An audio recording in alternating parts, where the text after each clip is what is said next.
Shabadoo, shabadee. Let's talk about the RPG. Greetings, programs. It's Hanker and Fernell back once again with Runehammer. Nice to have you, and thanks for tuning in. We're back with another RPG Talks. This is episode 9, if you can believe that. Just want to kick it off right away by welcoming all the new patrons. I'm not sure exactly what happened, but maybe it's just the improved focus of the Patreon page here. But we've had several new patrons show up in the past week. And hey, man, you guys, welcome a lot, no matter what your level. Thank you. Appreciate it. And let's keep this crazy party rolling. Okay, so for episode 9 of RPG Talks, I had a few things. Well, you know how we do it. We kind of talk what we're going to talk about, and then we talk about what we said we're going to talk about. So that's how we do. First of all, we got one little piece in the mailbag. The mailbag's been pretty quiet this week. I'm not sure why, but there it is. But we do have one item. And then sort of a conversation about the difference between ideas and desires and how this is a part of your creative technique when you're building gameplay for your players. And so let's just jump right into that. Where's that mailbag music? Let's just hit it. Mailbag day, mailbag day. Let's go see what's in the mail today. All right, let's rummage around in here. What do we got? What do we got in the mailbag here? What is all this stuff? Ah, here we go. Okay. So the most interesting piece of mail that I got in the past week was from a viewer on Facebook. And his question is, I have a session coming up. It's the opening session of our campaign. And I find myself just going in these mental loops of preparing the session, preparing the world, and preparing little sort of a stem of a story. And then, no, maybe it could be like this. And then, no, maybe it could be like that. And then, you know, go back to the beginning and redo it. And he's just going in circles over and over and over again. And his question is, how can I get some relief from this? You know, the session's coming up, and I'm just going in circles about what the first session could be. Well, unfortunately, I don't have a solution for stopping your brain from going in circles like that. I have some of those same behaviors, but the more interesting and the more answerable question here is like, how do you approach that first session in a way that's going to get you a lot of fun and not make you go completely bonkers in the meantime, right? We don't want to go crazy. Going crazy is bad. And nothing will make you go crazy quicker than brain loops. You know, nobody likes brain loops. You know, if you have ever been in a time of great uncertainty in life, or, you know, ever had a loved one in the hospital or anything like that, you know what I mean about these brain loops where you're going in circles in your head and it can really make you crazy. So we're not going to do that. What we're going to do is prepare for this opening session by just having a place. And this seems like not enough data to get started, but this is going to put you into a spot where you're going to be forced to play in the sort of most advanced way. So in my mind, the most advanced form of Dungeon Master is the one whose group is unified enough where he can basically provide locations and little else. And all of the impetus and the movement and the pace, the danger, the purpose, the revelations, those are mostly driven by player actions. Now, this is much easier to execute in an opening session than in a deep campaign session. In a deep campaign session, the amount of context and expectation around any given chunk of gameplay is gonna weigh you down and make your job, to be fair, a little more difficult. But at the beginning, if you have a stretch of road heading toward a town and some goblins or gnolls or kobolds hiding in the bushes, you're set. Now, that may not seem like enough, but remember, these players need to get into the game. They need to talk to each other. They need to ask questions about town, about what their purpose in life is, where they're headed, and why. They need to make some statements that show off who they are. They need to look around. They need to investigate. There's a lot to do. And you don't need a big moving castle puzzle to open up your campaign. You do need some danger, though. And this is where these road terrorizers or brigands or, rogues or thieves are hiding in the bushes. And they jump out and provide a low-level threat to your party, but enough so that this group of people can experience danger together, can see how they react to danger in different ways, and begin to build their identities. Now, that opening battle, you want it to be enough where there's plenty of things for them to do, but not to where it's a slog or it's frightening. So this is why small little sort of mooky enemies are so great at the beginning of a campaign, because you get all these small victories. The last thing you want to do in this opening encounter is pop out a big bullet sponge enemy who everybody is pounding on and nobody gets that feeling of a kill. You want everybody getting 3 to 4 kills right away to get that feeling of like, wait, wow, my character really does work. This character's cool. And then how characters behave as they take damage and dish out damage is the first real chunk of tasty role-playing you're going to get. And with that in mind, then they can sort of arrive at a tavern and have some context of who they are, what they want to be, and where they want to go, and what they want to do. This is a lot like if you go sort of hiking for a day, right? The people going hiking don't do all their sitting and talking and laughing at the beginning of the day. You get up early, you go hiking, and then when you've all gone through the hike together, you've all experienced it together, that's when you're coming home and you stop off for a beer and everybody has, feels like they know each other a lot better, and you have this context. And so this is what I would invite you guys to try as an answer to this sort of planning paralysis problem in the mailbag. Is think about just offering a location and say, okay, you guys are in this location. And yeah, there's a couple perils in this location, but my whole story about this crazy, cult and this undead dragon and the way this town has actually fallen under an evil spell, but nobody knows it yet. And I'm going to reveal it 5 sessions from now. No, you're going to postpone all that stuff. And you're just going to give the players a chance to take the wheel, drive around with some training wheels, get some kills, feel good about themselves, do a little bit of chit chat. There's some funny lines, and that's your entire first session. And you're like, is that even enough? Oh yeah, totally. You guys know how it is. You think it's going to be 10 minutes of gameplay. It's 2 hours. So this is a little bit of a mantra, but I do think it's worth repeating because it still keeps showing up in the mailbag, which is like, dude, my first session is coming up. That's probably the preamble to half the questions that I get. My first session is coming up, question. Right? And so I think this is where you want to be, is like, remember, you're going to be introducing the game. You're going to be introducing the people. You're going to be getting used to your table space together or your Roll20 space together. And like, there's a lot of other stuff to do. So a nice, simple encounter is going to be a real hoot. And there's nothing simpler than just like, hey, we need to get from point A to point B. It goes through the woods and there's some dudes that are going to jump out in the woods. Man, that is classic stuff. Now, if you want to get a little weirder with it, well, maybe they're undead. Maybe they're these cult members. Maybe later on, they're going to find out who these guys were that jumped them in the woods. Maybe your characters are the chosen ones and like they're being hunted and they're going to find this out later. And all that is great. But it still boils down to that same thing, which is the opening encounter, the opening session is really just a location. And the rest is all just players talking, asking questions, having fun, and laughing. Okay. So that was kind of an answer. I hope that helps on this question about planning paralysis. Unfortunately, I give this kind of a, go around answer, which is like, there's no way to really solve planning paralysis. Just don't plan so much. Now, on your second session, you might be up the creek. You're going to be planning a lot, and you might want to blow their minds, and everybody's really into it, and you want to do something really special. So that could be an entire episode of RPG Talks right there, is like basically planning method so you don't go into these loops of doubt and redo and overthink. But that is not what we're talking about today. So thanks for sending it in. And everybody, please feel free to send your questions and your concerns, your stories, your tales of legend and woe directly to me on my email or to Facebook, and we'll toss it in the mailbag. Okay, so that's it for mailbag today. And I think I'm just gonna mailbag day. Let's go see what's in the mail today. All right, so we got that little bit of house cleaning out of the way. Now let's get to the real nitty-gritty. So in trying to make RPG Talks the real focus of Patreon, I sat down with my journal and had a beer next to me there and gave some really hard thought about what is the essence of RPG Talks. What do I want to talk about next? What's usable content that I can deliver that people can listen to while they're walking their daily walk with their dog or they're commuting to work?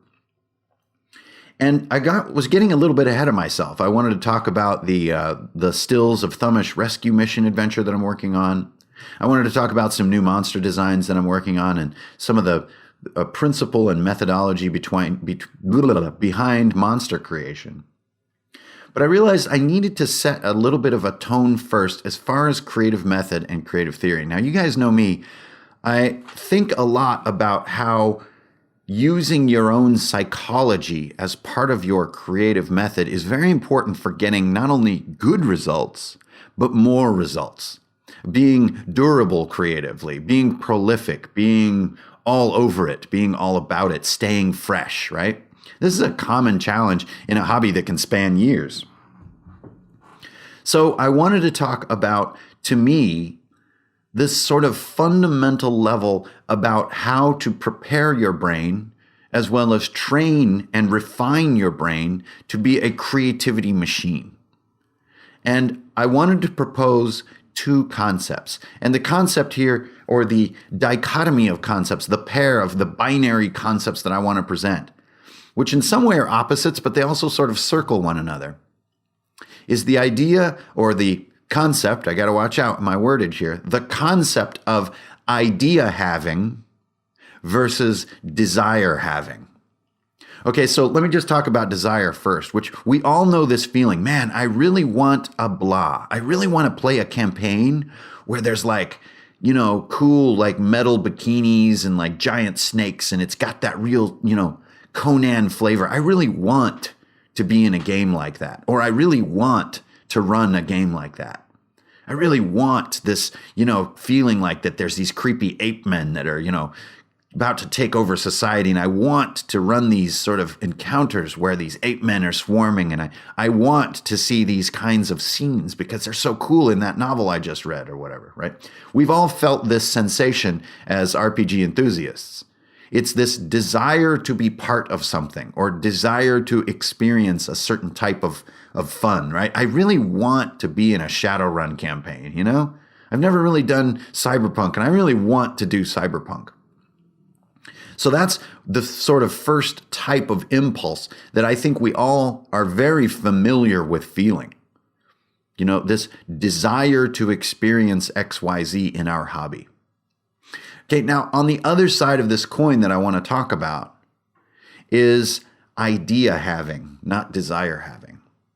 And when you have an idea, now you guys know this is vastly different from having a desire. When you have an idea, you kind of say to yourself, oh, you know, it'd be cool.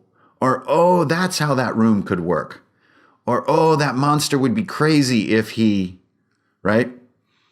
And the key to me about idea having is how a lot of those statements that I'm providing begin, which is, oh, that's the feeling of an idea hitting you. Now, when a desire hits you, you don't go, oh, I really want to play in a Conan game. No, because ideas are a form of realization, whereas desires and wants are just vocalizing. And now what I want to talk about is how your brain prepares for these two things, because I think these two pieces are the essence of what keeps you coming back for more in RPGs and what can make you a creative juggernaut in RPGs, to get you this creative satisfaction that I know we all chase. So on the one hand, how can you increase this desire? What in your daily life can you do so that you're always wanting more? Well, this is the filling of the brain. Now, I really believe that filling the brain with input is what leads to wanting. So it's just like, you eat a few potato chips, right? You eat a few Lay's or a few like Pringles and you get that salty rush. What do you want? You want more. You want more of that delicious saltiness. And I think this is very similar. So you read your Conan comic book and you say to yourself, oh man, I want more of that. I want to get in there, right? Or you watch, Logan's Run or Altered Carbon, right? And you're like, ooh, I want more of that. I want more of that cool cyberpunky feel. I want that in my life. I want that. You know, it's like you go on an amazing hike one day and see this wonderful vista of, mountains and landscape. And you say to yourself, man, I want to do that again. That was great. So to me, if you desire to keep wanting, to keep having that sort of kid mind about RPGs, my suggestion is to continually fill your mind with new things and go for quality. Try to find the best of whatever it is you're interested in and consume it, whether it's books, comic books, movies, poetry, food, costuming, whatever. But all these different things in your life are going to lead you into new possibilities and new desires of what you want to do. And that desire is what's going to drive you into new experiences, drive you to meet new people, drive you to join new games, drive you to learn new tools, all this other stuff. And so this may seem somewhat obvious, but I think it's easy to lose track of this stuff, What do you spend most of your time doing? Not filling your brain with excitement. Most of us spend the majority of our time working. Now, work is very important in life, but it generally is not a filling of the mind. It's usually an emptying. It's a putting out there. You take the contents of your mind, you put it to use for the sake of your job, and you're paid for that. You're paid for that release of brain, that use up of brain. But to put in is to do what you love. It's to absorb, to fill. And so, is it obvious? Perhaps, but I think it's useful as a daily mantra to say, I need to get some more in here. I need to keep these wheels turning, is a way that it's commonly described, right? I need to keep my fantasy mind alive. If I just do this sort of real or banal or mundane life, my fantasy mind starts to starve and I lose the desire and I kind of just want to, veg out after work, right? So this is the simpler side to me. Fueling desire with a filling up of the brain is really quite simple. And I think almost all of us have this instinct, which is that we get interested in consuming media and other things relative to our interests and hobbies, and they fuel the hobby in turn. That's a pretty common way to keep your interest in things moving. Now, the more interesting side is ideas. Now, desire is something that you do with your conscious brain. I want blah. But in my experience and in my belief, the best ideas are surprising. They come and get you. So if you sit down and you have your pen in your hand, you ever feel this? You get your journal out, you got your pen, you're in the mood, you want to design a cool room for your next session. But then there's nothing there. You got no ideas.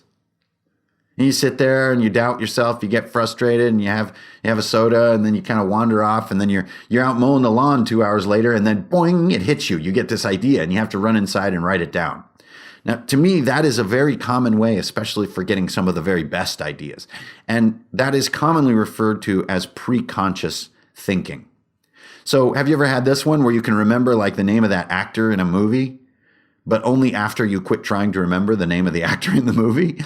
That's because your preconscious mind is extremely good at making subtle connections and subtle inferences and either recalling or creating data based on those subtleties. Your conscious mind, however, is distracted with a zillion things, like its desires, its responsibilities, its memories, the next few moments, the last few moments, right? But the preconscious mind works on levels that are beyond much of what the shallower brain is capable of. And this is why wonderful ideas come from there. Now you're saying, okay, dude, that's fine, but how the heck am I supposed to control this stupid preconscious mind? It sounds like it's beyond my sort of ego part of my brain. It is. It is. And that is the unfortunate part. But you can train and prepare to be more ready when the preconscious mind does its work. How do you do this? Well, this is a two-step piece, and this is basically the art of getting smarter. The art of getting smarter is not filling your brain with information. That's the art of knowing more. There's a great difference. The art of getting smarter is making a landscape that is conducive to preconscious thinking. Whoa, what is all that? There's two pieces here. One is easy and one is hard. Let's do the easy one first. When the preconscious mind does speak, When you do get a eureka or an aha or an oh moment, you have to have tools ready to get it on paper, to get it down, at least in some short form. And this is why, I kind of have my journal with me wherever I go. You never know when terror is going to strike, and you want to be able to just make a quick jot no matter where you are or what you're doing. Okay, that's the easy part. Be ready for the preconscious mind to do work at weird moments and be able to capture it, because it'll slip away and you'll forget it very quickly, almost like a dream.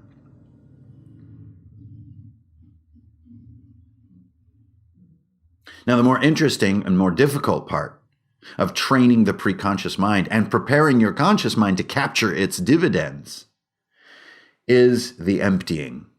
And it is the opposite of the desire enhancement behavior of filling your brain. This is crazy. But the more that your mind is occupied, the less the preconscious mind can do its work.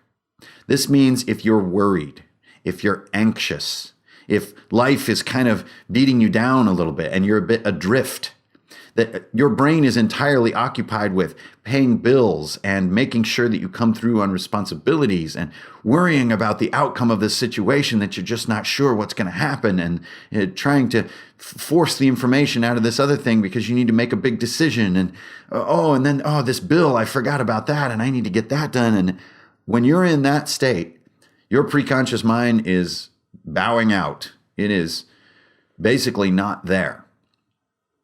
And so the most common way to get access to this preconscious mind is to develop an activity that you do daily that is partially physical, at least partially physical.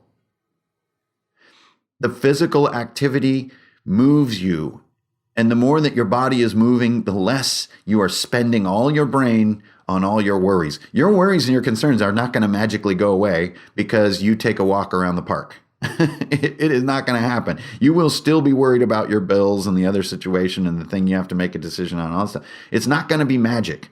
But what can happen is that if you stick to that daily routine, then day after day, you find yourself looking forward to this physical activity, because it is where you learn to, for the moment, let all those thoughts come and go as they choose. Now, you can't tell yourself, I'm going to keep all thoughts out of my mind. I'm going to empty my mind. No, you can't do that. You won't be able to. Even the Zen masters aren't capable of doing that. All you need to do is let them rise and fall. Let them enter and let them go. And look at the tree over there, and then say hello to the neighbor. And then, pick up the dog poop, and then keep walking. And keep walking. And then, oh, look, there's some kids playing. And then keep walking. Look at those clouds. There's enough coming in and out of your experience when you're doing something involving activity that you may not be perfect in emptying your mind, but you'll notice after a half an hour, oh, hey, there's about 10 minutes there. I didn't think about all my problems and worries. Now, it may just seem like taking a break, but what's actually happening is your preconscious mind is finally breathing and beginning to do work. And if there's ever a moment when you're going to have one of these aha ideas, it's at this moment. You know what can also be a moment that this happens is when you're eating. You're sitting there focused in on scooping up your mac and cheese and slicing up your steak, and you realize for a few minutes there, I wasn't thinking about my worries and my concerns. And while you were engrossed in that activity, your preconscious mind was doing work. And so the way that you can stack the dice in this type of behavior is to develop a daily activity or routine where you get away from all of those worries and concerns. Now, you don't have to dump them, because frankly, it's impossible. You don't even have to try to sort of, be rid of them, but you set the habit. You show up, you move your body, you get your blood pumping, and let's say you go to the gym for an hour every day, which is a big commitment. There will maybe be 15 minutes in that hour where accidentally you weren't thinking about all your worries and concerns, all your daily sort of real world needs and, these situations and decisions and all this stuff that we all deal with every day. But for the preconscious mind, 15 minutes is a lot of time. And you may not even get the idea at that moment. The preconscious thinking may just occur. It may be a couple days later that then the dividends of that take place. And I think the funny part about this whole weird, obtuse kind of talk that I'm giving is that this very RPG talk that I'm discussing right now came to me because of this type of behavior. I had a strange and oddly timed moment of going, oh, there really are two sides to what I'm doing here. And how can I fuel them? There's my desire side, which makes me want to play. It makes me want to play with friends. It makes me want to roll characters. It makes me want to draw monsters. It makes me want to just roll dice and feel the thrill. It makes me want to find out what happens in the story next. But then there's the other part, which is ideas that usually I feel almost like annoyed by, like, oh man, this idea is so good. I got to get this down before it slips away. Like, oh, that's what that talk could be. Oh yeah, okay, it could be about that. Okay, I need to get that written down. It's totally different method of thinking. So then I've spent the last week asking myself what gives rise to those two parts of how I think, and how can I keep working on it? And also just, lately in life, there's a lot of change for me to adapt to. And part of the way that I've been doing it is using like guided meditations on YouTube. And these guided meditations are almost always focused on releasing thought, releasing worry, at least temporarily, letting thoughts rise and fall, letting them come and go. And I've noticed a great deal of sort of preconscious benefit from it. I've noticed that my commission work seems to be speeding up instead of stalling on a piece, which is very frequent for any of you artists out there. You sit down to do a piece and there's often an hour of pure terror where you don't know what you're doing or what it's going to look like. Or I've noticed that time being reduced. I can't say that like all my worries and concerns are reduced or gone, but I am developing a habit where I can be free of them, at least for a little bit of the day. And it feels good. And I think it brings me back to the workbench or back to the crafting table or back to the drawing tablet, a little bit refreshed and a little bit then to fill up and think about desire, which a lot of times I will, watch a movie in the background, or I'll have an audiobook going in the background, and that'll make me go, ooh, man, wouldn't a campaign with Norse gods be cool? Because I'm listening to Norse mythology by Neil Gaiman, right?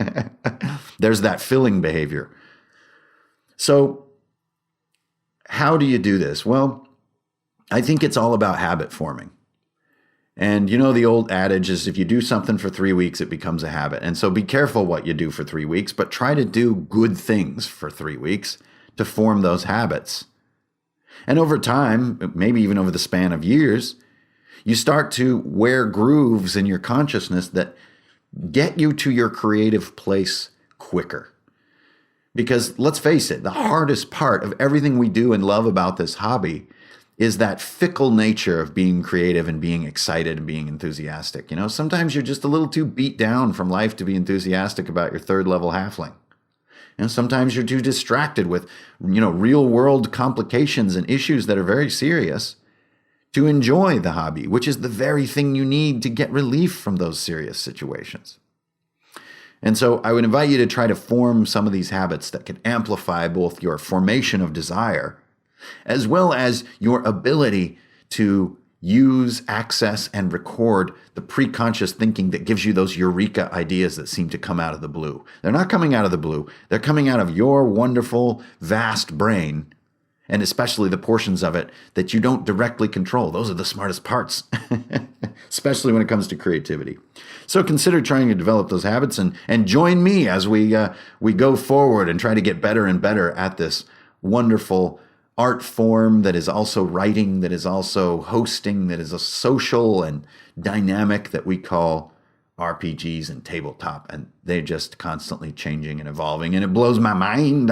It blows my conscious and my preconscious mind. They're both blown. So I feel better that I got that off my chest. I've been rolling that around in my brain over and over for a week now. And now that I have that out, I'm going to move on. The next few RPG talks, I think, are going to be a little bit more about content.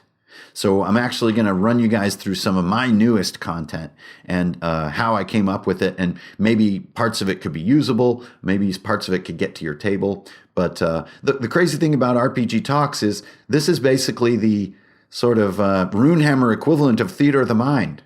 I don't get to use visual aids. I don't get to show you guys crafting projects or dry erase maps or any of that stuff. It's all just in the verbiage. And this has been intriguing me creatively lately. So I want to try to dive into it a little bit.